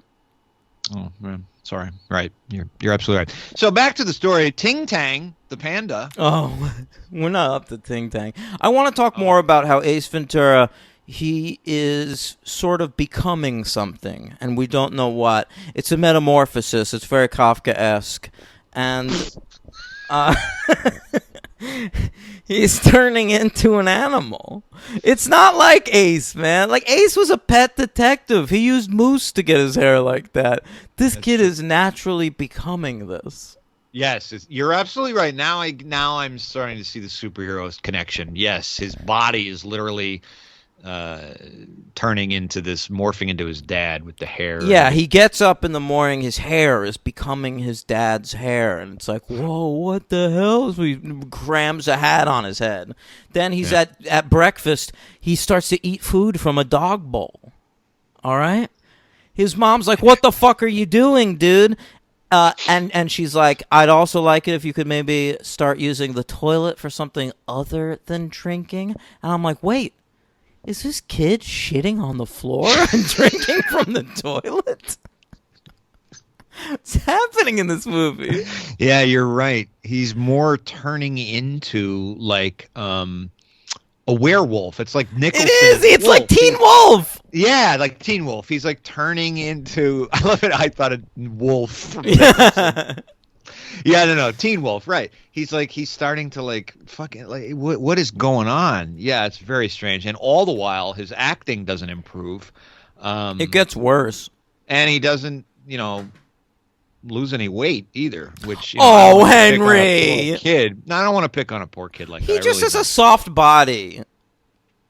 Mm-hmm. I don't think this kid is like gonna grow up fat. No, I'm sure he didn't. He'll grow into it. Yeah, okay, fine. I don't care about his weight. I'm not that kind. I don't pick on people for that shit. But it doesn't. It adds to his kind of just like ridiculous look. It makes him. It's just so bad. Can you imagine fucking somebody and finding out they once played Ace Ventura Jr.? Do you think he talks about it? Do you think that like he or is he like the Willy Wonka and the Chocolate Factory kid who never told his fiance? You ever hear that story? No, let's hear it. The kid who played Charlie in Willy Wonka and the Chocolate Factory. Yeah. He like quit acting immediately after that movie, and then when he was taking his fiance home to meet his parents, as they were walking up to his parents' door, he whispered to his fiance like, "Hey, by the way, I was in a movie when I was a kid. My parents are probably gonna bring it up." Like, oh my god! Wow, I never heard that. Yeah, I wonder why. Why would he? It's I think he just wasn't interested. I don't think he was embarrassed by the movie. Yeah, he just wanted to be like a fucking lawyer or something. He's like, this is what I do now. Oompa loompa dumpity dossum. Dwight is gone, and it's totally awesome. Is that from The Office? You made an Office reference? Very nice. That episode was on TV recently, and that was one of my favorite parts when I first saw it. Okay, so he's becoming an animal, and he also starts to take cases at school. He's becoming sort of the Veronica Mars of the pet set. Yeah, it's a great sequence. Well, he's just trying to find a bunch of shit, right? Mm-hmm. But he doesn't, really. And then they cut away, and we get a scene of a panda being stolen from the zoo. And, by the way, I appreciate the attention to the detail. It's shot exactly like the dolphin kidnapping in the first one. Oh, with, like, the guy in the black and all that shit? Yeah. And being dragged away, and the way the camera looked. I'm telling you. Attention to detail. Now, this panda's famous. I knew the panda was going to go missing because early in the movie, the mom makes a point of saying, we just got these new pandas at the zoo. They're very famous and valuable. And I got to tell you, we're going to have security on them all the time. But I feel like security's a little lax at this zoo. I don't know. I'm worried. Something might happen. Something might happen. Pay attention to these pandas. It's a little bit of a red flag. So then the pandas go missing. And then a lot of other stuff goes missing, too, like a famous cat. and all kinds of stuff, and all the kids, the girls mainly, right? They're all females. All the girls, their pets go missing. A koi fish.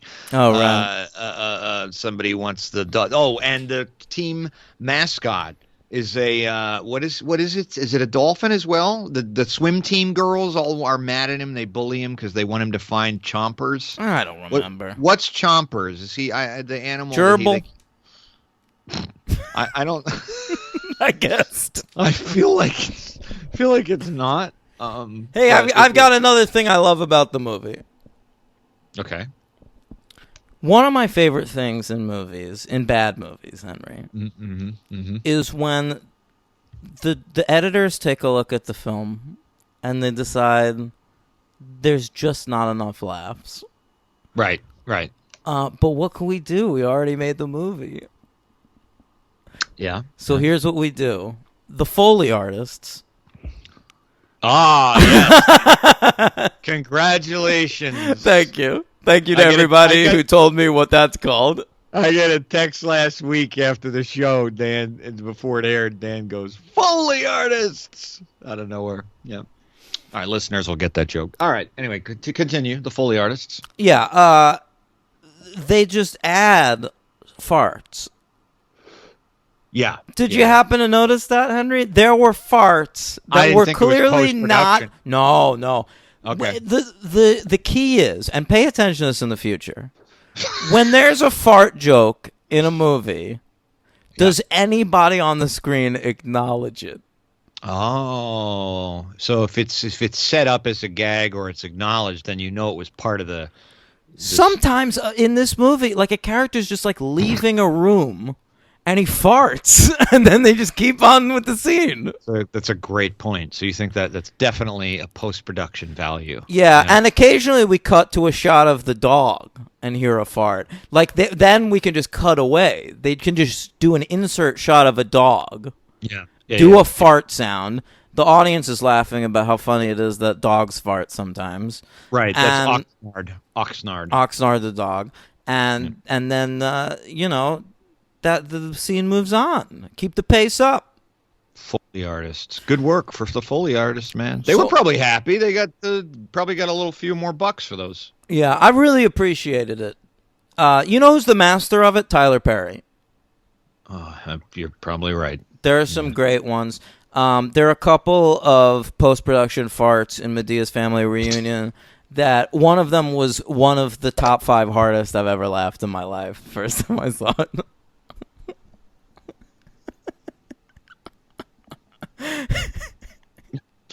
Do we call those PPFs or those PPFs? What? Post-production farts? Yeah, sure. Why not? One's got like 5 PPFs. Fourth one. Wait for the fourth one, man. That's the one. Keep an ear out, ladies and gentlemen. Keep an ear out. All right, what's next, man? What? Oh, this is when I figured out that he's Jim Carrey's son. I wrote, wait, Melissa Ventura? That's Courtney Cox? I was like freaking out. It took you a long time. Yeah. Yeah. All right. Yeah. All right, so it's around this point that the mom, Melissa, gets fingered. Excuse you. All right, she's fingered by the police, Henry. She's fingered by the police, right? Like, as in, she got the finger put on her. Put the finger on you. Yeah, don't be so juvenile next time. Right, me. That was me. That was all me. I broke up laughing. You did fall back into your couch, and no, the reason I said put the finger on you, it's AC/DC song for those about to rock, 1981 album. Oh, Henry. So Melissa gets fingered by the police and sentenced to prison, and little Ace Ventura gets to go have some courtroom antics around this point, but he does not get his mom off. Neither do the police, and they. Ooh, nice. And she goes to prison with a $500,000 bail. So she contacts Ace's grandfather to come get him, and he was a pet detective the same as Ace, and he's got the hair and he's got the colorful clothing and all of that. I didn't like it because I remember all the ads for the original Ace Ventura really stressing that he's the world's first and only pet detective. Continuity issue. Yeah. Yeah. That also brings up the Fish and Wildlife guy, who's also terrible. Who's that? The adult actors don't fare much better in this. No, they certainly don't. I don't know. The main guy. Oh, Art LaFleur. Yeah. I love Art LaFleur. Sure, but not in this. He was great in Cobra. He was in The Sandlot, of course. That's why he ends up in this movie. Okay, all right. He was great as the Guru Tish in episode 6 of season 2 of Angel. Right. How can you forget? I shouldn't have. Yeah. Oh, he was also in First Kid. He's a regular in this fucker's movies. Well, we covered him apparently in 2 Santa Claus movies, 2 and 3. Wow. You know, he also plays the coach in Mr. Baseball. Perfect. He was in the Santa Claus, wasn't he? The Tooth Fairy? Oh, he certainly was the Tooth Fairy in the Santa Claus films. Right. Yeah, he's in The Blob. He's in Field of Dreams. What a career Art LaFleur has had. I don't think I've liked him in anything. He's good. He's always good. But not one project you've named I've liked. Not one. No. What, Cobra, The Blob? I've named good movies. All right, well, which Blob? The 88 one? Yeah, the 88 one. I like that one. What, do you think he's in the fucking 50s one? He's old. It's not that old. He's born in 1943. Okay, yeah. No, I like the 88 one, and I do like. I mean, Cobra. It's been forever, but I'd like to see that. Cobra doesn't have any sequels, does it? Sadly, no, and I wish it did because what a film. Rutger Hauer's in that, right? Rutger Hauer? That's Nighthawks. Yeah, no. It's the villain is Brian Thompson. I don't know who that is. He's a guy with a mouth like this, a square jaw, and I have a very intense knife. The knife is intense. Yeah. Okay, I like it. Yeah, Nighthawks. I almost watched. I've never that seen a few that. weeks ago. Yeah, I was tempted. It was on one of the streaming services. I was like, "Oh, this looks fucking awesome." Sly and Rutger Hauer going at it. Yeah. So, anyway, the dad is taking care of Ace at this point. Teaching him more about his past because Melissa was unwilling. He develops a friend who's sort of like his version of Woodstock, the tech guy from the first Ace Ventura. Right. Yes, his friend's name in this is A+, as I recall. Yeah, and he's a real nerd. He's really bad too. Yeah, he's really bad. I mean, we don't even get like the McLovin type of good actor, bad nerd. You know, it's like we get to work with A+. Although we do get some good like fake tech jargon. There's one scene where he tells Ace that he's going to hack into a site for him. Yeah. And then he just goes to a website. Yeah, he doesn't. It just There's no hacking. He just. I didn't know if he just had hacked it so quickly because he's that good, or he just went to a website. I think that's what we're supposed to think, but what he's looking at is a public website. It's a good point. All right. Then, there's a chase. Okay. On wheelies. Remember that? They've got those shoes that have wheels in them. Remember the kids were using those a lot around this time. Yeah. Do they still have those? Is that a thing? I don't know, but I didn't remember you could attach those to your shoes. I thought that you just bought shoes with them on the back. Thought so too, but maybe I'm wrong. Well, we're old guys. Yeah. Back then. I don't know. So they're chasing. They're in a chase, and he goes to the girl, his little girlfriend.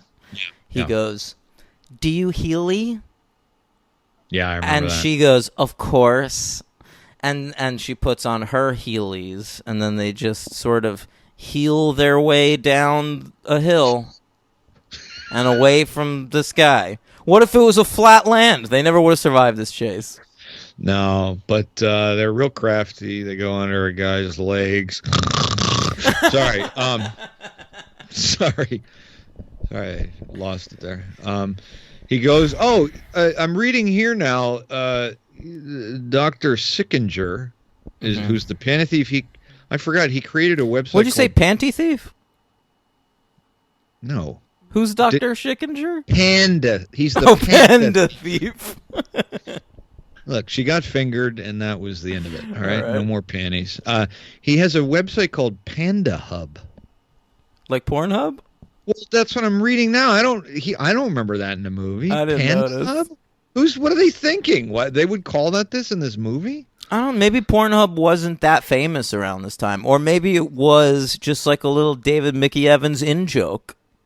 Because he likes to jerk off a lot. Okay. He sure does. Yeah. All right. Onto the page. Yeah. Okay, so it's time for his mom's still in jail, and it's time for him to solve the mystery of the missing panda. All right, he needs to really dive in. He's fully animal now. He's given into his animal nature. He's letting his hair fly. He puts on the outfit that he finds in that chest in the attic, and he becomes Ace. And during this, instead of in Batman, you'll get like a Batman theme or something. Yeah. What does he get? What does he get in this? Wait, they played the fucking Tone Loc song from the end of the first movie. I lost my shit. It made the entire movie worth watching. I couldn't believe they did that. I couldn't believe they even had the rights to that. They played again over the closing credits. Like, Jim Carrey wanted nothing to do with this, and Tone Loc is like, "You guys need anything more?" Yo, you guys need anything more? I got Ace rap right here. Drop it. It's not a bad Tone Loc. I used to do it a long time ago. My voice was different timbre back then. Yeah. Let's do it. Put it on boom, boom, boom, boom. Boom, boom, boom, boom. Wow. Yeah. All right. Tone Loc. Ace is in the house. Ace is in the house. All right. So more animals are going missing. A horse goes missing, who they say played a unicorn, quote, in the epic trilogy they shot in New Zealand. I believe that would be with the Lord of the something. But it's weird that they wouldn't just say Lord of the Rings. Like, did they, since it's a different studio, did they not want to give Lord of the Rings promotion? Sure. I am sure. Or, see, you know more about that stuff than I do. Can they say it without being sued? I'm sure they can say what you don't get sued for making movie references. It's a joke. He played a unicorn in Lord of the Rings. Yes, as long as they don't show anything, they can say it. Actually, plus the book. Or have him. He's a little bit of a nerd. Have him say he played a unicorn in Fellowship or something. Well, that would be a little creative, but yeah. Okay, I didn't know. I didn't know if it worked, which way it worked. They couldn't, or they didn't want to. Well, Lord of the Rings was put out by, what was it, Lionsgate or some shit? I have no idea. This is Morgan Creek. Well, this is Morgan Creek's a studio, but Universal is distributing this bad boy, and we know that because the entire third act of the movie takes place at Universal Studios. All right, because it says Warner Home Video. I didn't know that. All right. Yeah. Okay. Wow, you're right. Yeah. I felt that the Twister ride looked cool. I'd like to ride that. I've never been to Universal. Me neither. My family took me down to Disney when I was 11. Well, my dad did, and we went to Disney World, Magic Kingdom. Epcot. We did Epcot. We even did MGM. Yep. Oh, I didn't do that. Yeah. I don't think that was around. That wasn't around in Florida when I went there. Yeah. It was a thing. But yeah, we didn't do Universal. And I would have liked it. They have the Jaws ride and shit. Wait, the Universal Studios is in... I didn't know... I didn't know there was a Universal in Florida. It's like Disney. They got them both places. Now they did it everywhere. Okay. Yeah. All right. Okay. All right. Interesting. Well, that's where they are in this movie, right? Yeah. No, you're right. Yeah. You confused me when you said Universal because I didn't know there was one down there. When I was a kid, all they had there in Orlando was Disney and Epcot. They didn't even have the Magic yet. Yeah, that's right. Yeah, well, that didn't happen until 93, 94, something like that. Yeah. Okay, so the last bit of the movie takes place at this party that this fucking rich kid is throwing. Party at a rich dude's house.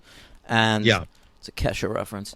And they he solves the case, basically. It turns out to be this dude's dad stole all Right. the rich people's animals because he's so rich that he wants to have the greatest menagerie in the world. He can't just collect animals. He has to collect famous animals. It's honestly very Trump of him.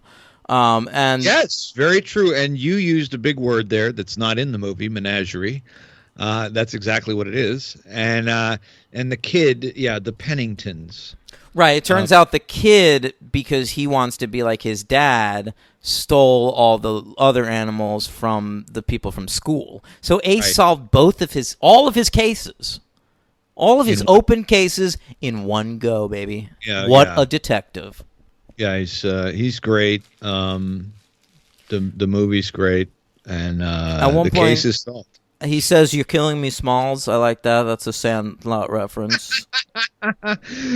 That's a Bad News Bears reference, but thanks. No, it's a Sandlot reference. You're killing me, Smalls? Yeah, that's from the Sandlot. Do you know that all these years I thought that was a Bad News Bears reference? Well, it's not. Are you sure? Yeah, I'm 100% sure on this. That's why he said it, because that's like the famous line from this guy's one known movie. But I've heard people like in their 50s saying that line. Yeah, well, they watched The Sandlot with their fucking kid. Wow. Okay. Jeez. Thank you. Now I know that. The film ends with he finally ends up with that little girl, so they go off and fuck, I guess. And then he says, "Come to me, my jungle friends," and all the animals come to him, which is very nice. His mom, the fake Cusack, gets let out of jail, and they can go on being a family. Yes, the fake Cusack. She do anything else? I mean, Oh, come now. I'm sure she's in Grosse know. Point Blank. Oh, yeah. It's a family affair. Ann Cusack? Come on. No one's ever heard of Ann Cusack. I hadn't until this. She's in Tank Girl. That's pretty good. All right. She's still working. She's in Sully. Really? Yeah. Oh, okay. She shows up and stuff. This Ann Cusack, she's got a career. Well, her name's Cusack. She's gonna I guess get that opens old. some doors, Yeah, baby. sure it does. It's all connections. Yeah. All right. Well, what else you got on this? I got fucking nothing. What do you give this movie? 1 star. Yeah, me too. Who? Oh, Of course it's a 1 star. It's a horrible movie. But it's did not unwatchable. you thought the When Nature Calls is unwatchable. You used that word. Did I? Yep. Maybe you want to retract that. In comparison. It's not unwatchable, Ace Ventura When Nature Calls, but I hope I never watch it again. Okay. Yeah. But this movie, like, in terms of the remit, which we are often given, of watching just shit, just Yes. totally reprehensible garbage, like, Yeah. a lot of times it is a struggle to get through. But, I have a pretty good capacity for bad movies, and this did not stress me out at all. I got through Yeah. this no problem. You do, but as I think we've discovered about me and about us in the show, is that I definitely have your threshold for like really bad, let's say, Trash. I don't know, action is lower than my threshold is all comedy. Bad comedies I cannot fucking handle, and bad kid movies.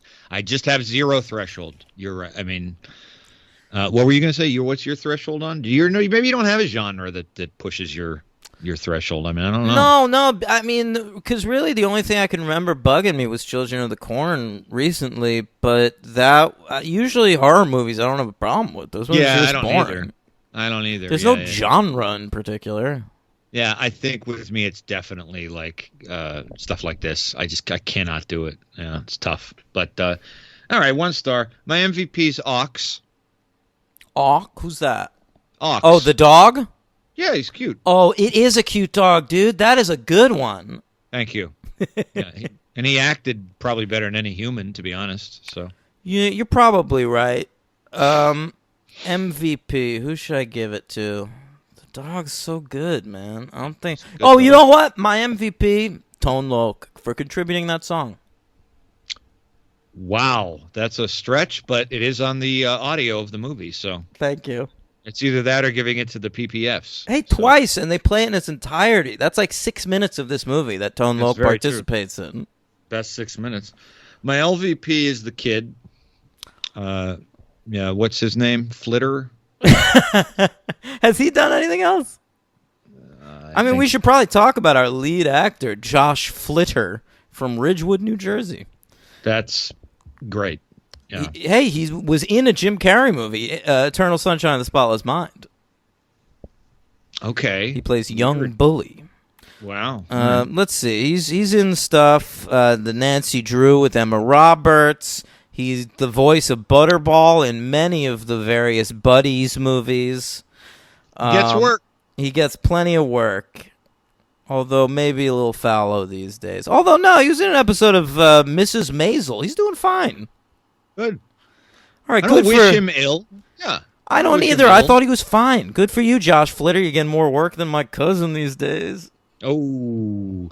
By the way, this is the second time this episode you've used the word fallow. Did you read that word somewhere recently? I don't think so. That's not an insult. I think maybe I remembered it. I do that sometimes. I'll see it where I'll be like, oh, that's in my brain now. Fallow. It's very good. Yeah, am I using it right? I believe so. Yeah, I think so. I believe so. I'm like 90% sure. I believe so. Okay. Henry, what's the superhero count on this? The superhero count, I believe, is just a 4. And Emma Lockhart Who's that? is our first. She's the Laura, the love interest in this movie. The love interest. That's what Wikipedia calls her. Oh, my God. Yeah, they call her the love interest in Ace Ventura Jr. Pet Detective, Laura. They'll hold hands. Yeah. But you know what she was in? She played, I've seen her, I guess, many, many times because I've seen this movie many, many times.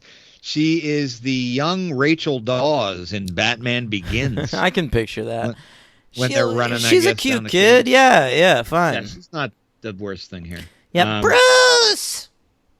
Bruce! Pretty much. Looking down into the hole, the back cave. Yeah, Bruce! that's right. Yeah, I got it. I was right there with you. I was in the Thanks. cave. Yeah. Young Rachel Dawes. All right. William Hayes. He Inventor of the Hayes Codes. Wait, who did he play in this? William Hayes. God damn it! I knew that. Who No he one was. cares who he is. Who is he? He was an EMT in the 2004 classic, The Punisher. Okay, that one. I That's have no idea who he is. I can't even Is find that him. the Aaron Eckhart? I'm not Aaron Eckhart. Jesus Christ, Thomas Jane. Yeah, that's one? the Tom Jane one with Kevin Nash. You know, from the NWO. Yeah. Cullen Douglas, who is that weird-looking guy who played Dr. Sickinger, who loves ugly animals. Oh yeah, he was a Jew in the movie. They made a couple of jokes about his Judaism, which I really appreciated. I don't remember that. What'd they say? How about the scene where they want him to say grace or something? Wasn't that in this movie? Doesn't he sing like Hava Nagila at one point? Wow, I don't remember that. I remember someone pulls a menorah out of a. I'm thinking of another movie I watched recently. But yeah. They find a menorah among his belongings. Yeah, Because us Jews, we just walk around with menorahs everywhere we go. I mean, you always carry one in your back pocket. It's a little miniature one. Anytime someone is like, I know it's a long shot, but does anyone have a menorah? That happens to me like once a day. I just pull it out and hand it to them. I get it, man. I get it. You got to stick together. Okay, so tell me about Cullen Douglas. Cullen Douglas played Edison Poe in Agents of S.H.I.E.L.D.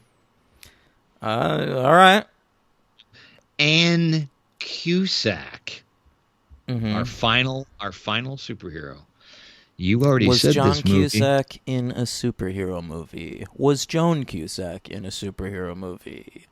No. This is all her, and we've talked about this movie. It's come up several times on the show recently, and I have only seen it once, and I don't remember. You just mentioned it. Tell me. She plays Subgirl in Tank. Tank Girl, right? Yeah, and Tank Girl counts. It's a comic. Yeah, there's all those girls in that movie. Everyone's, sub girl, I don't tank remember. girl, plane girl, whatever. Sure. Yeah. All right. Hey, Ace Ventura, fun stuff. Thanks for Nolan Rossiter. Hey, you want to rank them? What, 1, 2, 3? 1, 2, 3. Mm-hmm. I gotta go the same, even though I hated the second what? one. No, there's no. Come on. Yeah, I mean it's pretty easy. Yeah. 1, 2, 3. It was fun to watch them all, but the third one. I had fun with the whole thing. Great stuff.